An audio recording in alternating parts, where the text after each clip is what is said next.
back. We're back. Coming in.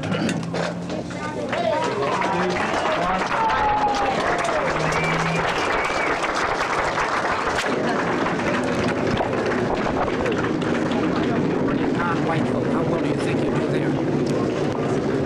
Well, I hope I'll do well. I have had strong support from the minority groups in the rest of the country throughout the year. That's been a solid base of support for me. And of course, I've got good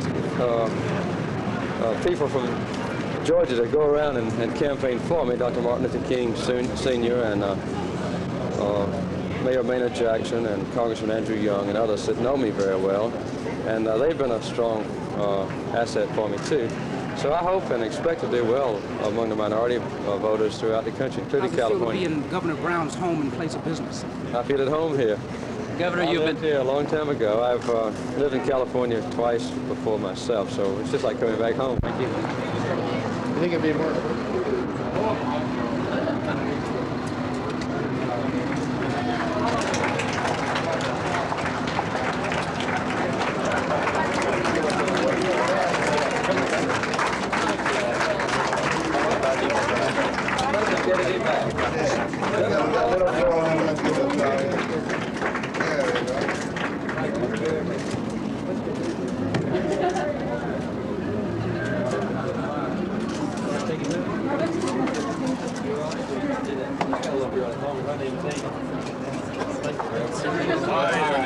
Good to see you again. All right. Everything is going great.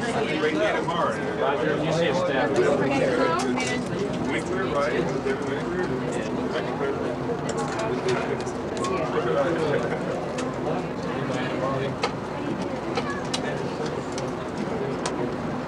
Chief from Karen and I had a good trip to Hawaii. Chief got sick there. Did he? How do you like it? Well, you know, it's still there. Still is.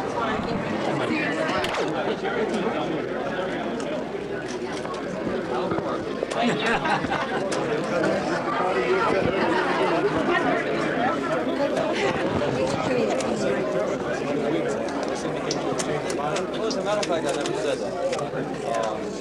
I've been out in California in the last 16 months. I would say 5 or 6 days.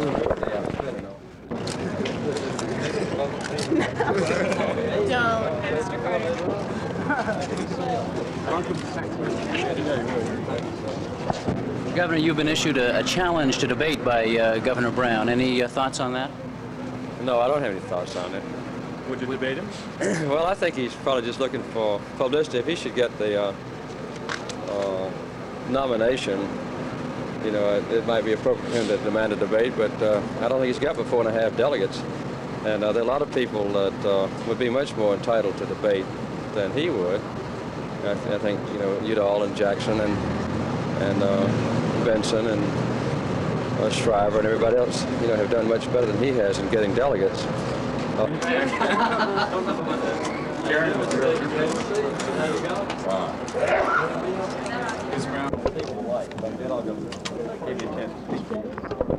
I need you all to... I got his case.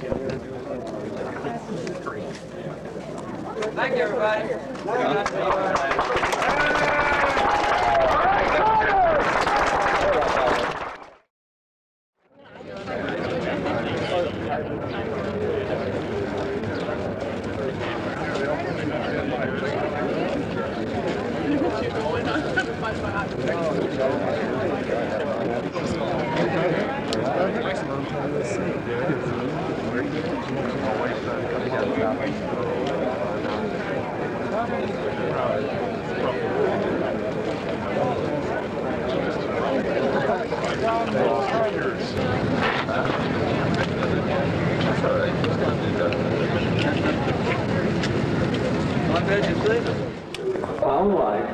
I understand the problems, I believe, are those who either have jobs and get inadequate pay, or those who are partially unemployed, or those who don't have a job at all.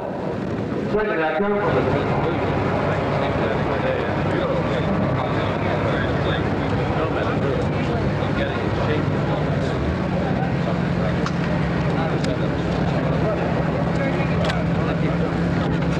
Let's go, folks, on the bus, please.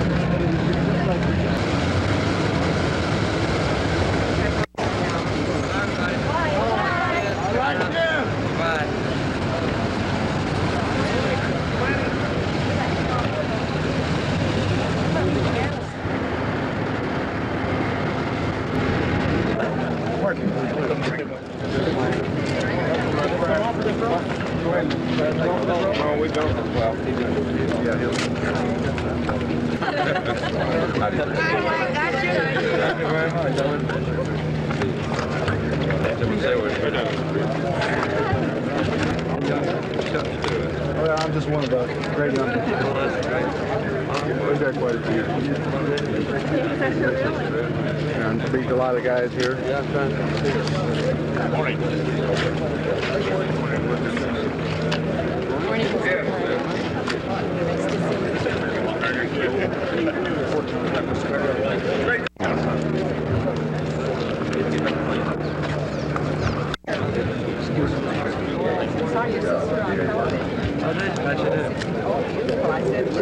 I'd vote for her if they were running. I knew she was going to be on, but I was flying Rhode Island and flying in. You see my brother? No, I don't remember your brother. He said something about his strange family. Very interesting. He had one sister at the Holy Road preacher, and he had another sister who stayed on a motorcycle all the time. My mother went to Peace Corps when she was 70 years old, and my brother went to prison. He was the only one who was home all the time.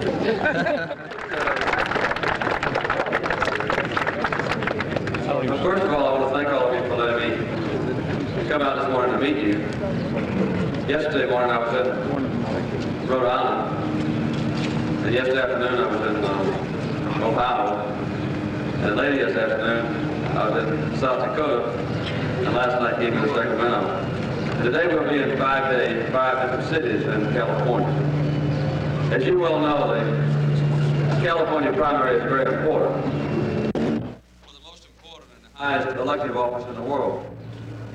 I've learned a lot in the last 16 months or so. This is probably the 12th or 15th time I've been to California. And what happens here in your state will be very important in determining who the next president will be and what the policies of our country will be in the next 4 years or perhaps the next 8 years. A lot of people say that who the president is doesn't make any difference, but it makes a lot of difference. I think all of you remember 1968 when the administration of John Kennedy and Lyndon Johnson went out of office, and Richard Nixon came in. The Congress didn't change, but the country changed, and the attitude of people changed, and the emphasis on programs, both private and public, changed a great deal.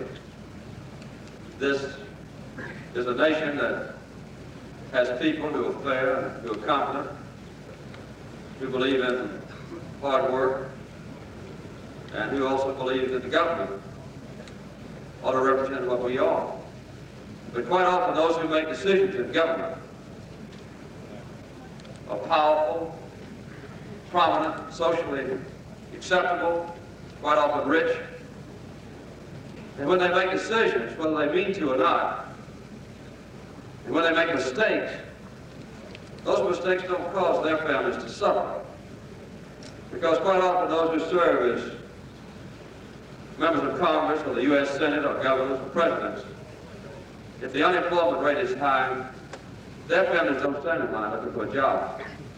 And if the welfare system doesn't work, their families don't depend on a welfare payment or unemployment compensation to buy food or to find a place to live. And when the income tax structure is in prison. So the point we have to consider is, what should government be? The point I want to make this morning, and I'd like to ask a few questions for you, is that an economy with scarce money, high interest rates, let unemployment go where it will. In the United States now is about 7.5%. It's almost 50% higher than that in California. And if there ever was a state that ought to have high employment and low unemployment, it would be California. So the policies of government make a lot of difference. In May of 1975, President Ford showed his vision of the future by vetoing the jobs bill, by vetoing even summer employment bill for young people, by vetoing a public works bill. Then in February of 1976 again, he showed his vision of the future by vetoing another major bill that would have provided jobs for American people. This quite often is most heavily afflicting young people. The question is, what's my position on the California nuclear initiative? My background in college is in nuclear engineering. And My folks lived in Georgia 210 years. We've all been farmers, and I'm a farmer too. I'm the first member of my family that ever finished high school. I went to Annapolis and I did graduate work in nuclear engineering. And I, 25 years ago, operated several atomic power plants working under Admiral Hyman Rickover as a senior officer crew that built the second atomic submarine. I'm not in favor of a nationwide moratorium on atomic power plants, and I'm not here to tell the people of California how to vote. But I will say this. We've got to have action at the federal level to make sure that the concerns that affect all of you and the other people in California are assuaged, are ended, and be resolved. So I'm not going to tell the California people how to vote on Proposition 15, but whether you vote for it or against it, next Tuesday, when I get in the White House as president, I'm going to take action on a national level to accommodate, first of all, safety precautions, secondly, standardized design, third, evacuation procedures, and fourth, adequate insurance coverage if you do have a catastrophe.